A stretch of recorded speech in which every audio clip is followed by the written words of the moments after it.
disease is the number one leading cause of death in women. Number one. When you think of a heart attack, spit it out. You guys tell me, whenever you think of somebody's having a heart attack, what do you think you would see? Chest pain. What else? Shortness of breath. Okay. What else? Do you picture a person in your mind that might be at risk for a heart attack? Is there like somebody in your mind that's like, this guy's probably not real healthy, or older, heavy guy? Right. Same. I mean, even in undergrad or grad school, I'm like, okay, well, it's going to be these big guys that smoke and drink and they're overweight. That's just not true. I worked labor and delivery for 12 years. When we women are pregnant, you have nearly double the blood volume, right? Double the blood volume. And it's almost right away, because that first new OB visit where you may or may not even see anything much on your ultrasound yet, you're already hemodynamically changing. The heart is now pumping more blood. The vessels are stretching and they're changing, right? Twins. Oh my gosh. Twin pregnancies add that much more blood volume. Think of just a plumbing system, right? Pipes, plumbing, the if it goes with that. If you're building a house, you guys y'all know what plumbing is. Imagine shoving more stuff down your pipes and plumbing. What happens? Clogs up. So maternal death in the United States is profound. Women that die during pregnancy and following pregnancy because of complications, because they're women, we're like beating everybody. That it's getting worse. And I'm like, what?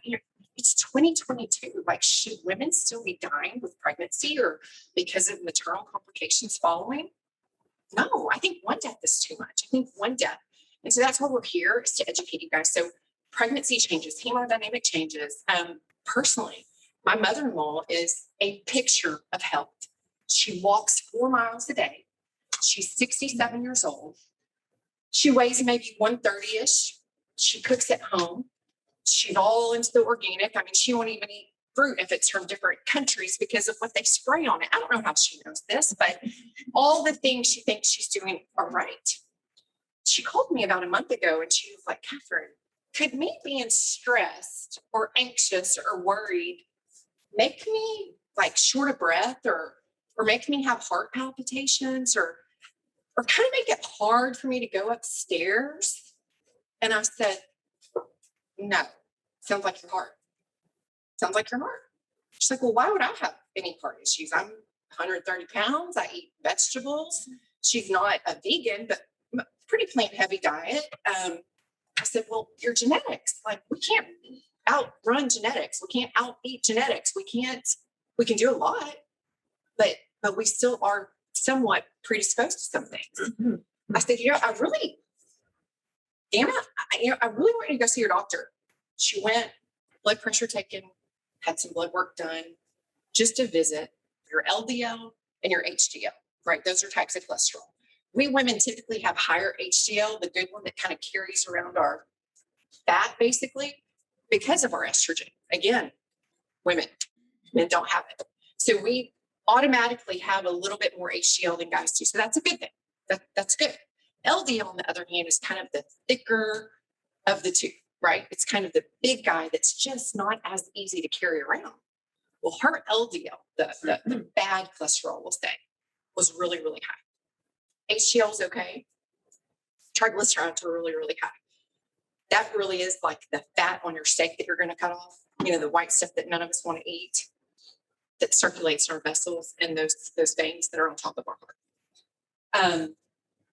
So her numbers were high, blood pressure's high, she's symptomatic. So the nurse practitioner says, you probably need to see a cardiologist.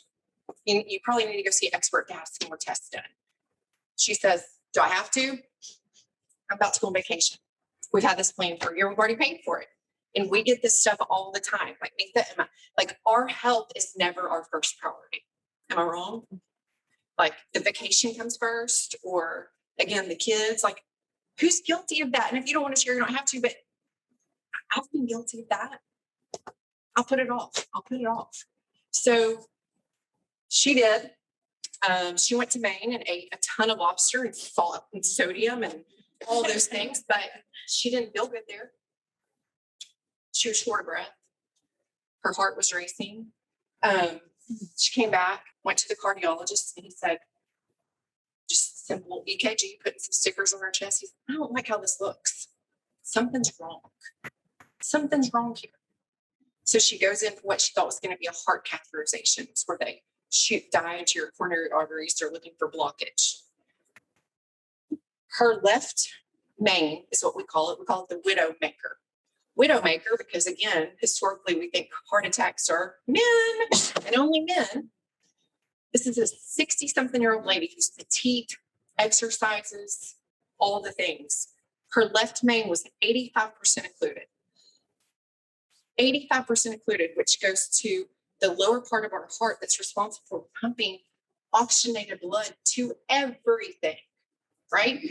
So they opened it up with a balloon. They put a stent in it, but the bad cholesterol, the bad gunk, the stuff that I was talking to you guys about had developed even more stuff beyond where they could angioplast and where they could put that stent in. So they had to go down even further. She's fine, by the way. But lesson learned, and my point being with that story is we don't put ourselves first. We postpone things because of the vacation. There's no amount of money that's going to replace either, any of you guys in this room if you don't put your health first.